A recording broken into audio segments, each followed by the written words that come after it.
Avant toute chose, si vous avez déjà senti cette douleur muette, celle qu'on garde pour soi pour ne pas déranger, abonnez-vous à cette chaîne. Ici, on prête enfin attention aux femmes trop souvent réduites au silence. Je m'appelle Monique, j'ai 77 ans, je vis à Dijon, dans un petit appartement du quartier Montchappet, veuve depuis 13 ans, mère d'un fils unique, Julien, et grand-mère de 2 petites que je vois moins qu'avant. J'ai toujours été de celles qu'on oublie parfois à table, celle qui se lève la première pour laver la vaisselle. Je n'ai jamais nourri de grandes ambitions, juste le désir d'être une mère attentive, une épouse fidèle, une grand-mère présente. Peut-être que c'était naïf, mais c'est ce que je croyais être depuis toujours. Jusqu'au jour où une simple carte d'anniversaire a ébranlé quelque chose en moi. Pas le cœur, non. Quelque chose de plus profond. Ma dignité. C'était il y a 6 mois, le 8 novembre. Je me rappelle de cette date comme d'un matin glacé. Pas dehors, mais à l'intérieur. Ma petite fille Camille fêtait ses 8 ans. Une fête modeste à la maison, ballon, gâteau licorne, cadeau. La veille, j'avais préparé une carte. J'y avais collé un petit chaton, dessiné des cœurs au stylo doré, et pris le temps d'écrire, de ma plus belle écriture, une phrase simple. Pour toi, ma Camille chérie. Que la vie soit douce, pleine de rire et de magie. Mamie t'aime très fort. Je sais que mon écriture a changé. Depuis mon léger AVC il y a 3 ans, mes mains tremblent un peu. Je mets plus de temps à écrire, mes lettres sont moins nettes. Mais chaque mot est choisi avec soin. Chaque boucle, chaque virgule, c'est une caresse silencieuse. Je suis arrivée chez Julien à 14 heures.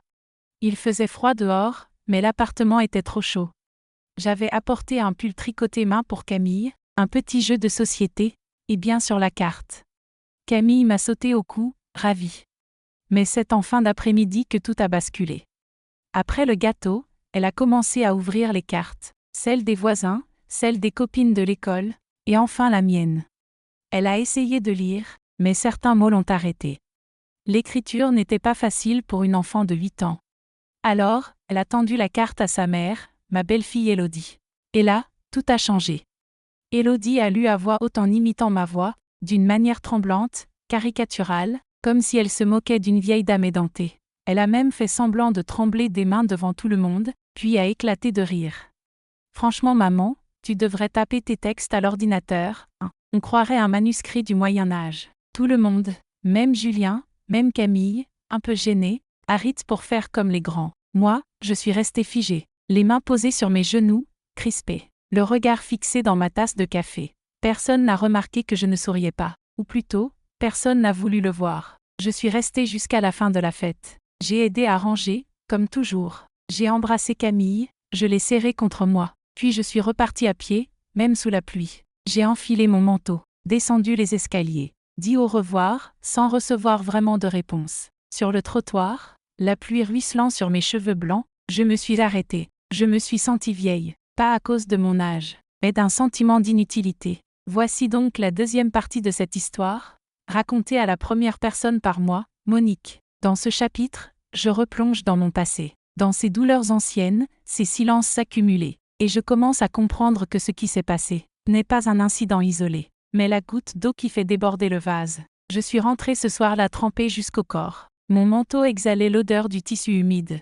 Mes pieds glissaient dans mes chaussures. Je n'ai pas allumé la lumière tout de suite. Je me suis assise sur le bord du lit, écharpe encore autour du cou. La scène se rejouait dans ma tête, comme un vieux film rayé. La voix moqueuse d'Élodie, le rire de Julien, le regard fuyant de Camille, les invités qui riaient sans comprendre ce qu'il se passait. Je ne pleurais pas. Je crois que je n'avais même plus la force pour ça. Je suis restée assise longtemps. 1 heure, peut-être 3. Puis, par réflexe plus que par faim, je me suis préparé une soupe en sachet.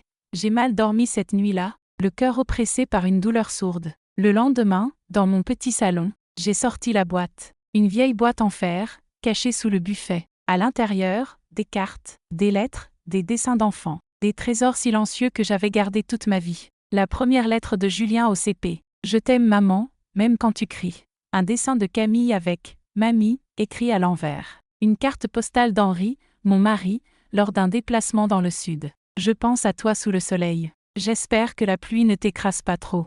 Je les ai lues une par une. Et plus je lisais, plus je sentais un gouffre se creuser en moi. Un vide, une colère silencieuse. Pas celle qui hurle, mais celle qui ronge doucement. comme l'eau infiltre les fondations. J'ai compris alors que cette scène avec la carte n'était pas la première humiliation. Ce n'était même pas la plus grave.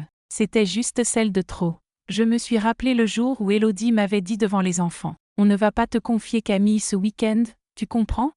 Tu n'as plus la vivacité d'avant. » Je me suis rappelé du jour où Julien avait oublié mon anniversaire, mais avait publié un gâteau en story pour sa belle famille. Je me suis souvenu de ce Noël où l'on m'avait mise à la table des enfants, parce qu'il n'y avait plus de place pour moi. Puis, mes souvenirs ont remonté plus loin. Avant Élodie, avant Camille, quand Henri vivait encore. Mon Henri, mon mari. Un homme que le monde voyait comme bon, mais qui, chez nous, me regardait à peine. Qui m'appelait « femme » au lieu de mon prénom. Qui me laissait seule des journées entières pour ses réunions. Réunions qui n'étaient que des échappatoires à sa propre vie. Il ne m'a jamais frappée. Non, ce type d'homme ne salit pas ses mains. Mais il me tuait doucement par son indifférence. Et moi, je faisais le ménage. Je préparais les repas. Je repassais ses chemises avec soin. Parfois, je laissais une fleur sur sa table de nuit. Il ne la voyait même pas. Une fois, je lui ai demandé: « Tu m'aimes encore ?» Il m'a répondu sans lever les yeux de son journal: « Tu veux qu'on en parle maintenant ?» J'ai eu une journée chargée, je n'ai jamais reposé la question. Quand il est mort d'un infarctus dans son sommeil, j'ai pleuré, mais pas longtemps, pas profondément. J'ai pleuré par habitude, par devoir. J'étais veuve, mais en vérité, je l'étais déjà depuis longtemps. Puis Julien est devenu adulte. Il a quitté la maison, revenait rarement. Un coup de fil rapide, une visite express. Quand il m'a présenté Élodie, j'ai voulu y croire. Croire qu'elle allait l'aimer, le calmer, qu'elle allait m'aimer aussi, ou au moins me tolérer. Mais Élodie n'aime pas les femmes comme moi. Brillante, moderne, toujours impeccable. Elle dit: « Je gère tout en 2 phrases. » Elle m'a regardé dès le départ comme un meuble ancien, une pièce de musée qu'on laisse prendre la poussière. Elle ne me posait jamais de questions, ne me confiait rien. Tout passait par Julien. Et Julien baissait les yeux. La première fois qu'elle m'a reprise devant les enfants, j'ai cru rêver. « Monique, c'est bien que tu fasses des gâteaux. Mais tu sais, maintenant on évite le gluten. Ce n'est pas grave, hein. Tu ne peux pas tout comprendre à ton âge. » J'avais mis 2 heures à préparer ce gâteau. J'avais même cherché une recette peu sucrée. Ils n'en ont pas touché une bouchée. Et moi, j'ai souri. J'ai rangé. J'ai dit: « Ce n'est pas grave. » J'ai toujours dit: « Ce n'est pas grave », mais c'était faux. C'était grave. Parce qu'à force de se taire, on devient complice de ceux qui nous effacent.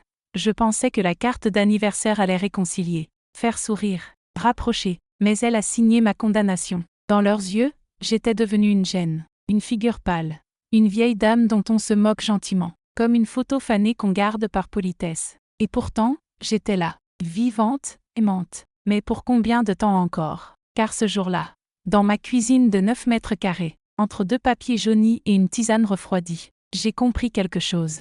Ils ne me respecteraient plus, à moins que je leur rappelle qui je suis. Pas en criant, pas en quémandant, mais autrement. Je ne me souviens pas exactement quand tout a commencé. L'éloignement, d'abord, était discret. Un mot glissé à la va-vite. Un détail insignifiant. Julien n'est pas disponible ce week-end. Il a besoin de se reposer, puis, mes messages recevaient des réponses de plus en plus espacées. Mes appels raccourcissaient à chaque fois. Je me disais qu'il travaillait trop, qu'il était fatigué. Moi aussi, j'avais connu ça avec Henri. Les hommes, après tout, avaient toujours 1000 raisons pour être absents. Mais cette fois, ce n'était pas le travail. C'était Élodie. Elle est arrivée dans sa vie comme une bourrasque bien habillée, organisée, structurée, toujours entre 2 projets. Elle ne supportait ni le flou ni l'imprévu.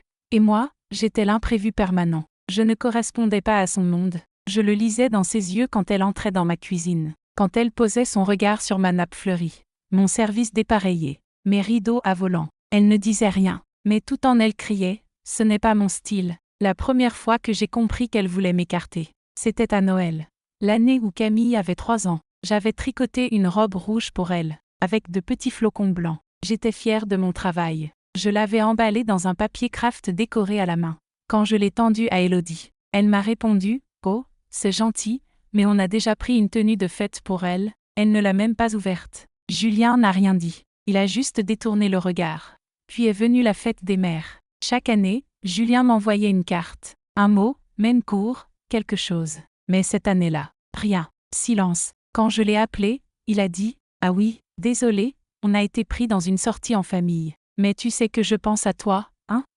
Non, je ne le savais plus. Et chaque année, ça s'aggravait. Un rendez-vous manqué, un dîner annulé, une remarque de trop. Je devenais l'ombre. Une fois, j'ai entendu Élodie parler à Julien. Elle croyait que je n'étais pas là. Ta mère est gentille, mais elle ne s'adapte pas. Elle ne comprend pas notre rythme. Elle nous pompe de l'énergie, franchement. Julien a répondu, oui, je sais, mais c'est ma mère. Mais ce mot m'a brisé. Ma mère? Depuis quand fallait-il s'excuser d'être la mère de quelqu'un? Camille grandissait, et avec elle, l'espace se creusait entre nous. Au début, elle bondissait dans mes bras, m'appelait Mamounette. Puis, doucement, c'est devenu Mamie. Un jour, elle m'a vouvoyé. Vous venez plus souvent chez nous? J'ai répondu avec un sourire. J'ai gardé la brûlure pour moi. Je comprenais, je n'étais pas la bienvenue. Et Julien ne voyait rien. Ou plutôt, il ne voulait rien voir. C'était plus simple comme ça, plus confortable. Ne pas créer de vagues. Ne pas remettre Élodie en question. Après tout, elle gérait la maison, les enfants, leur vie. Moi, je n'étais qu'un souvenir vivant. Un devoir familial. Je me suis tue comme toujours. Je me suis répété, ce n'est pas grave. C'est la vie. Ils sont jeunes. Moi, j'ai eu ma place. Mais ce n'était pas vrai. Une mère ne devient jamais optionnelle. Une mère ne mérite pas d'être cataloguée. Trop lente, trop vieille, trop différente. Ce que je vivais n'était pas une distance naturelle. C'était un isolement calculé. Poli, propre, mais cruel. Elle me déconnectait doucement, comme on éteint les lumières d'une maison, une pièce après l'autre. Et Julien, mon Julien, tenait l'interrupteur sans s'en apercevoir. Je me suis rendu compte que je faisais des efforts absurdes. Apprendre les mots qu'elle utilisait. Batch cooking, slow parenting, parentalité bienveillante. Je tentais maladroitement de les glisser dans les conversations. Elle levait les yeux au ciel. Elle me corrigeait. Elle possédait le savoir. Moi, j'avais l'amour. Mais l'amour ne pesait plus rien dans leur monde. J'ai commencé à douter de moi, à me demander si je méritais leur présence. Si mes gestes, mes cadeaux, mes mots, n'étaient pas tous déplacés. Une fois, j'avais apporté une tarte à la Mirabelle, ma spécialité. J'avais pris le bus, le panier sur les genoux. Elle l'a posé sur le plan de travail, sans même y goûter. On essaie une semaine sans sucre, désolé. Le lendemain, sur Instagram, une photo d'elle dans un salon de thé, une part de millefeuille à la main. Ce n'était pas le sucre qu'elle évitait, c'était moi, et Julien, toujours silencieux, toujours dans l'entre-deux. Un homme bon, sans doute, mais faible, incapable de poser une limite, incapable de dire « stop ». C'est ma mère, et moi, je me fanais petit à petit, jusqu'à cette carte d'anniversaire, ce rire public, cette humiliation douce sous couvert d'humour. Ce jour-là, j'ai compris, je ne pouvais plus continuer ainsi, je ne pouvais pas vivre dans leur monde, sans devenir leur fantôme. Alors, j'ai décidé de ne plus m'effacer. Le matin était gris, un de ces ciels de Dijon qui semblent suspendus entre deux hivers. Je m'étais réveillée plus tôt que d'habitude, le cœur serré sans raison évidente. Ou peut-être que je connaissais la raison, mais je refusais de la nommer. J'ai allumé la lampe de chevet. Je suis allée dans la salle de bain, et je me suis observée longtemps, pas en me brossant les dents, pas comme on jette un œil à un visage fatigué avant une journée de pluie. Non, je me suis vraiment regardée. J'ai vu mes rides, mes cernes, mes cheveux blancs mal attachés, ma bouche fine, pâle, abîmée par des années de silence. Mais surtout, j'ai vu mes yeux, vides, comme deux fenêtres sans lumière. Et là, j'ai pensé, Monique, tu t'éteins à petit feu, et personne ne te pleurera vraiment si tu continues ainsi. Je me suis assise sur le bord de la baignoire, respirer lentement, profondément. Je ne savais pas encore quoi faire, mais je savais que je devais agir. Ne plus attendre que Julien appelle. Ne plus espérer qu'Élodie tende une main qu'elle n'a jamais tendue. J'avais passé ma vie à faire plaisir, à dire oui, à ne jamais déranger. Et qu'avais-je reçu en retour? Une carte moquée, une voix imitée, une absence justifiée par des excuses polies. Ce jour-là, j'ai pris un cahier, écrit en haut de la première page ce que je ne dirai plus jamais à voix basse. Et j'ai commencé à consigner tous les souvenirs, toutes les blessures, tous les silences imposés. Je ne savais pas encore ce que j'allais en faire, mais je savais qu'en les enfermant en moi, ils me rongeaient, et qu'en les posant sur le papier, je reprenais possession de mon histoire. Puis j'ai fait quelque chose que je n'avais jamais osé depuis la mort d'Henri. Je suis sortie m'acheter une robe, une vraie robe, pas un pull beige ni une jupe pratique. Une robe rouge, fluide, avec de petits boutons nacrés. La vendeuse m'a regardée avec surprise. C'est pour une occasion particulière, madame? J'ai souri. Oui, une renaissance. Le lendemain, j'ai pris rendez-vous chez le coiffeur. Je suis allée seule, sans prévenir personne. Pas même Hélène, la sœur de Julien qui habite à Lyon. Elle était distante, mais au moins elle ne me faisait pas de mal. Je me suis fait couper les cheveux, courts, légèrement bouclés. J'ai demandé une teinte douce, poivre et sel. Quelque chose qui dise « Je suis encore là ». En sortant, je me suis sentie plus légère. Et pour la première fois depuis des années, des passants m'ont regardé dans la rue. Pas par pitié, pas par gêne. Juste, regardez. Je suis rentrée chez moi, et j'ai ouvert une boîte que je n'ouvrais jamais. Celle où je gardais les papiers officiels. Factures, contrats, photocopies. Et, au fond, un objet que j'avais presque oublié. Le vieux testament de mon père. Mon père m'avait légué un petit terrain près de B. Un lopin de terre que j'avais toujours jugé inutile. Trop loin, trop petit, trop insignifiant. Mais à ce moment précis, il est devenu un symbole. Ce terrain, c'était à moi. Rien qu'à moi. Personne ne pouvait m'en rire. Personne ne pouvait me l'ôter. J'ai pris rendez-vous avec un notaire pour en connaître la valeur. Pendant qu'il s'occupait du dossier, moi, je continuais à écrire dans mon cahier chaque jour. Sans m'en rendre compte, j'élaborais un plan. Pas une vengeance, pas un retour de colère. Un retour à moi-même. Un dimanche, j'ai reçu un message de Julien. « Maman, Camille demande pourquoi tu ne viens plus. Tu veux déjeuner dimanche prochain ?» Je l'ai relu plusieurs fois. Puis j'ai répondu « Non, merci, je suis occupée. Bonne journée à vous. » 3 lignes seulement, mais un séisme intérieur. J'avais dit non. Je m'étais choisie, et je n'avais rien expliqué, car je n'avais plus rien à expliquer. Ce jour-là, j'ai compris que la peur d'être seule peut parfois être moins douloureuse que la peur d'être mal entourée.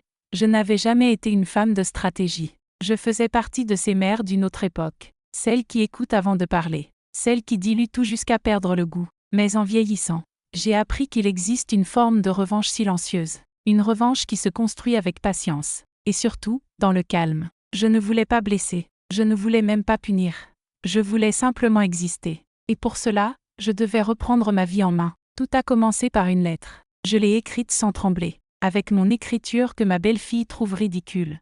Une lettre manuscrite adressée à Camille. Je n'y ai pas parlé du passé. Je n'y ai pas évoqué les moqueries de sa mère. Je ne voulais pas ternir son regard. Je lui ai écrit « Ma chérie, si un jour tu trouves cette lettre, sache que ta mamie t'a toujours aimée, même dans les silences, même quand elle n'était pas là. J'espère que tu garderas toujours ton cœur ouvert, et que tu n'oublieras jamais d'où tu viens. Je serai toujours quelque part entre les marges d'un livre et les étoiles du soir. » J'ai glissé ma lettre dans une enveloppe, puis je l'ai déposée dans un album photo de famille, que j'ai confié à un ami libraire, avec pour instruction de le remettre à Camille à ses 18 ans. Ce n'était pas une manœuvre, c'était une graine. Pendant que je semais ces petits gestes, j'ai continué discrètement ma démarche avec le notaire. Le terrain de Bonne que je croyais sans valeur était en réalité classé constructible. Sa valeur avait fortement augmenté. Je n'ai rien dit à Julien, je n'ai rien dit à personne, mais j'ai pris rendez-vous avec Maître Laville, notaire réputé à Dijon. Je lui ai expliqué ma situation.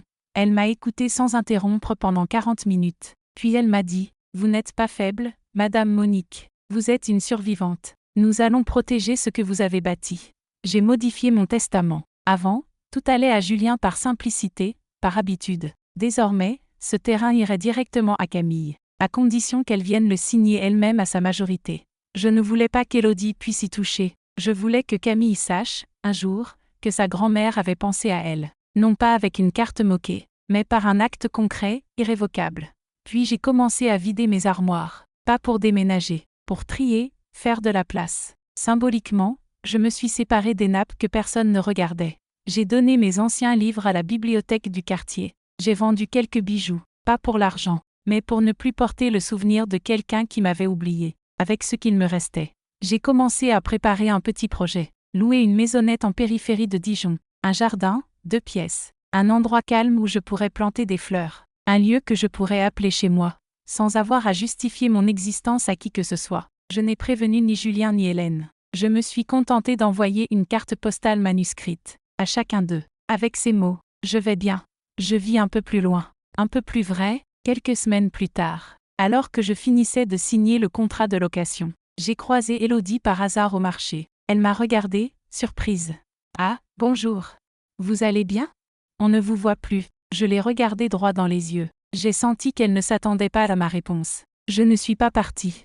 Je me suis juste arrêtée de toquer à une porte qui ne s'ouvrirait plus. Elle a blêmi. Et moi, j'ai continué mon chemin, le panier sous le bras, droite comme jamais. Ce jour-là, j'ai compris que je n'étais plus dans leur pièce. Je n'attendais plus aucun rôle. J'étais redevenue l'autrice. Et ma plume, elle, n'avait jamais cessé d'écrire. Il ne s'y attendait pas. C'est ce que Maître Laville m'a confirmé en souriant. Votre fils a répondu à l'invitation avec méfiance. Il croit qu'il s'agit d'un oubli administratif. Je n'ai pas souri.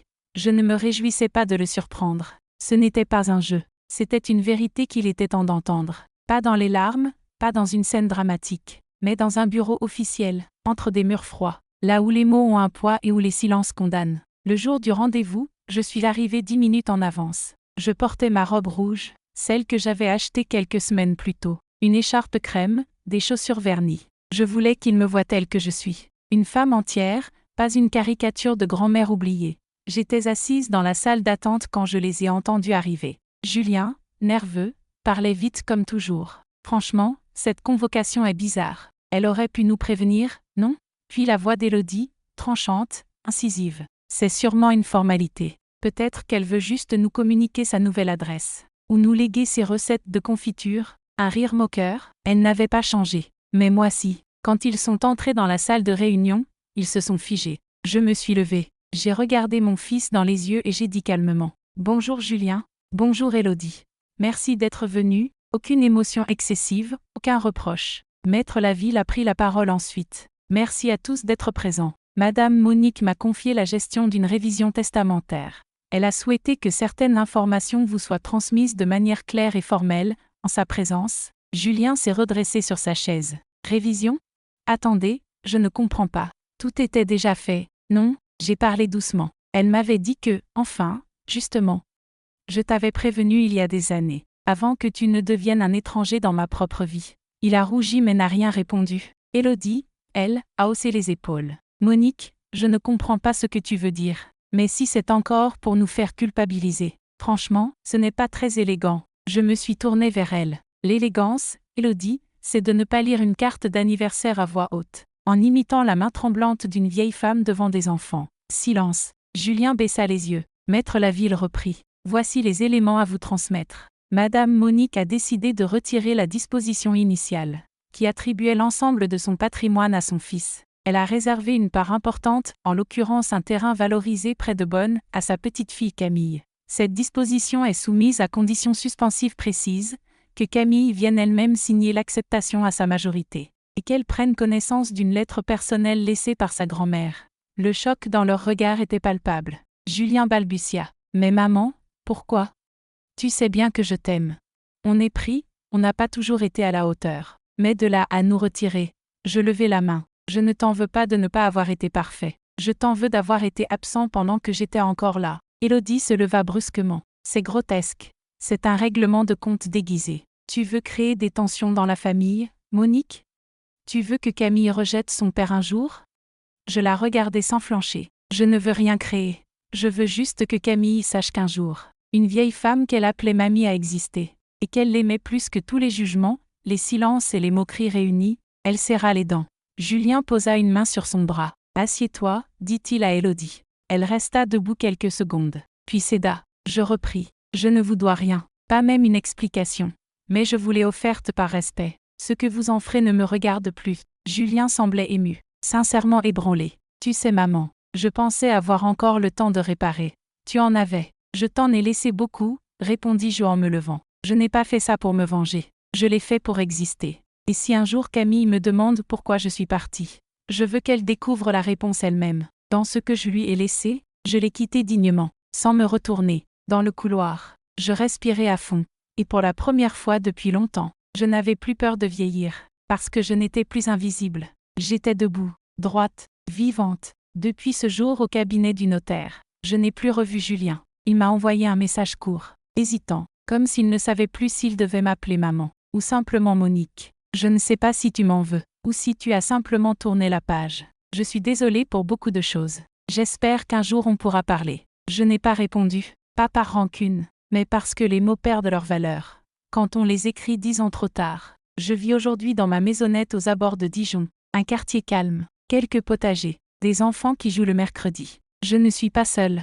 Je suis enfin avec moi-même, et c'est un luxe que je ne soupçonnais plus. Le matin, j'arrose mes rosiers. J'ai planté une ligne de pivoine, comme celle que ma mère aimait. Dans ma cuisine, une étagère pleine de confitures maison. J'ai recommencé à tricoter. Pour qui?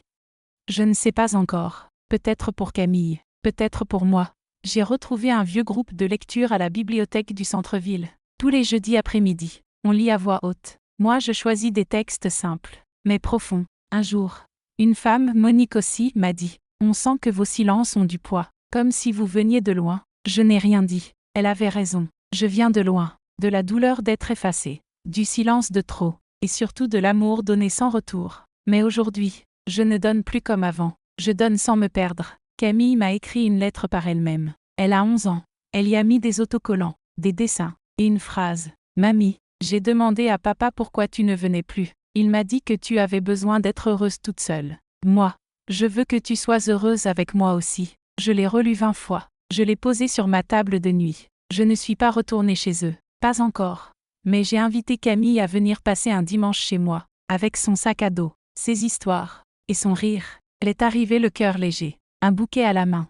Nous avons fait un gâteau ensemble. Elle a voulu écrire la recette dans un carnet. Quand elle m'a tendu le stylo, elle a dit « Écris-toi mamie. J'aime bien ton écriture. Elle ressemble à des chemins. » J'ai pleuré. Pas de tristesse, de réparation, de retrouvailles, entre moi et moi, ce soir-là, en refermant les volets. J'ai compris, je n'ai pas tout regagné. Julien reste à distance. Élodie ne changera probablement jamais. Mais j'ai semé quelque chose d'essentiel. Un souvenir, une trace, une dignité transmise sans bruit. Et j'ai retrouvé mon nom. Pas celui qu'on inscrit sur les cartes. Celui que la vie m'avait arraché, lettre par lettre. Je suis Monique. Pas la vieille. Pas la mamie dépassée. Pas un poids. Juste Monique. Et je suis là. Femme âgée. Cœur brisé. Merci d'avoir écouté mon histoire. Si un jour vous vous êtes senti oublié, réduit au silence, ou regardé comme un fardeau, souvenez-vous, vous êtes bien plus que ce que les autres voient.